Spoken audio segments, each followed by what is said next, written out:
Continuamos en este segundo bloque con la doctora Marcela López Argüello del consultorio de anestesiología, que nos está ilustrando con sus conocimientos sobre la importancia de la consulta preanestésica. Y bueno, Marcela, en el bloque anterior estabas refiriéndote a cómo es la dinámica de la consulta, cuáles son los riesgos que se evalúan y bueno, cómo podés concluir este tema.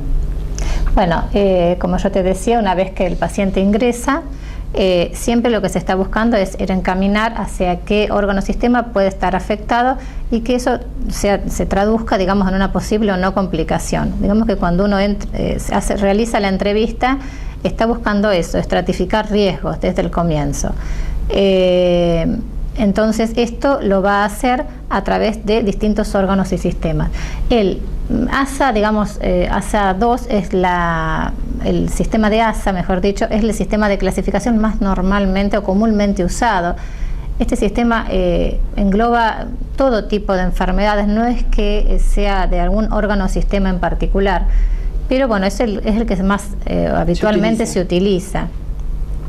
Existen otro tipo de clasificaciones que están más que nada apuntadas hacia distintos órganos o a distintas enfermedades que, por ejemplo, parte respiratoria, que afectan a la parte cardiovascular. Entonces, en ese sentido, bueno, esos son un poquito más, precisan muchas veces más de métodos complementarios. La clasificación de ASA es una clasificación que engloba a cinco subítems. Últimamente, cuando se está ingresado el paciente que es para trasplante de órganos, como último paciente moribundo para trasplante de órganos, que eso obviamente no es lo que se ve habitualmente, claro, por lo menos acá. Las ASA 1 y 2 de la clasificación esta son las que más comúnmente se encuentran en el paciente que va a quirófano, por lo menos para cirugías programadas, ¿no?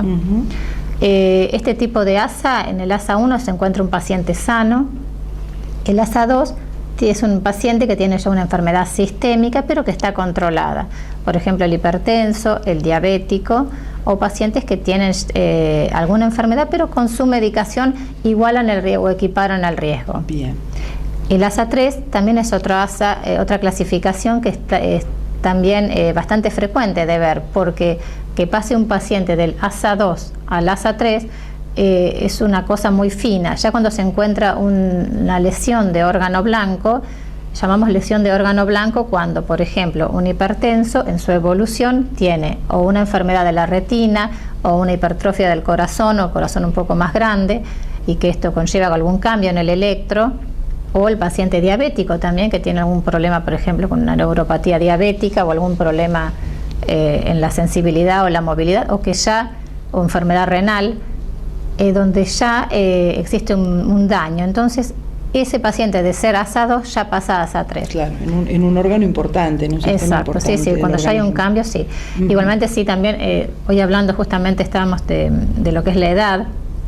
La edad es tan importante que hace que el paciente, por su edad, ya esté en ASA 2.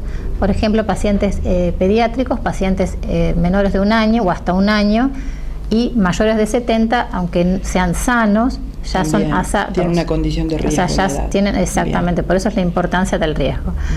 Y bueno, esto fundamentalmente, cuando uno habla de riesgo, el riesgo siempre se le explica al paciente que es un trípode el que hay que evaluar.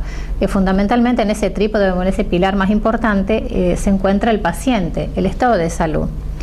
Y las comorbidades o las enfermedades o no que pueda tener. Así como la edad es tan importante, el peso del paciente también es importante. El sobrepeso en sí mismo es un factor de riesgo. Creo que también vos ibas a hablar de ese tema también. Mujer. Y sí, fundamentalmente yo quería agregar el tema de la mujer embarazada, ¿no? Que es uno de los factores que nosotros cuidamos mucho, el tema del peso. Y también quería decir que también una persona sana que va a entrar a un quirófano a recibir una anestesia, como una mujer embarazada que está sana, también debe hacer esta consulta preanestésica. Sí, porque justamente la idea es, como yo te decía, la idea es mejorar el vínculo. Y la mujer embarazada, bueno, hoy en día se utiliza mucho lo que es los cambios metabólicos y hormonales por un lado, que sí, tienen, ¿no? Esa es la explicación por un lado. ver su laboratorio y, bueno, explicar, porque obviamente la embarazada es una mujer que tiene un montón de serie de cambios, que está muy hiperdinámica, que es común muchas veces que si no tenía un soplo puede ser que aparezca un soplo, claro, por anemia. Una anemia también. O sea, muchas cosas que son propias, sí, del embarazo, claro, y que sí, inclusive hasta cambia hasta la frecuencia respiratoria de la embarazada. Pero bueno, hoy en día, a pesar de ser una mujer sana, con un montón de cambios que son adaptativos a su embarazo, a su nuevo estado, justamente sirve esto, el hecho de poder evaluarla, porque hoy en día se utiliza mucho lo que es la analgesia de parto. Claro. Y se le explica, o sea, la idea justamente de este espacio es aprovecharlo. Muchas veces ya, muchas embarazadas, ahora hablando de la embarazada, ya vienen con un curso. El curso psicoprofiláctico, una de las funciones es esa, ¿verdad? Claro. Explicar, desmistificar. Claro. Entonces, bueno, el consultorio, lo que se habla, la mujer sana, embarazada, es la posibilidad o no de usar una analgesia, se le explica el procedimiento, las cosas que son importantes al momento de cuándo se va a solicitar la analgesia, de, bueno, las cosas, por ejemplo, que hay que quedarse quieta en determinada posición, o sea, y en qué periodo más o menos uno lo puede hacer, que obviamente está orientado siempre por, bueno, la obstétrica y obviamente el médico. Sí, el médico, pero a veces el médico en el consultorio no tiene el tiempo suficiente para, además de hacer el control, para poder sacar todas las dudas, ¿no es cierto?, de que tienen las mujeres, ¿no?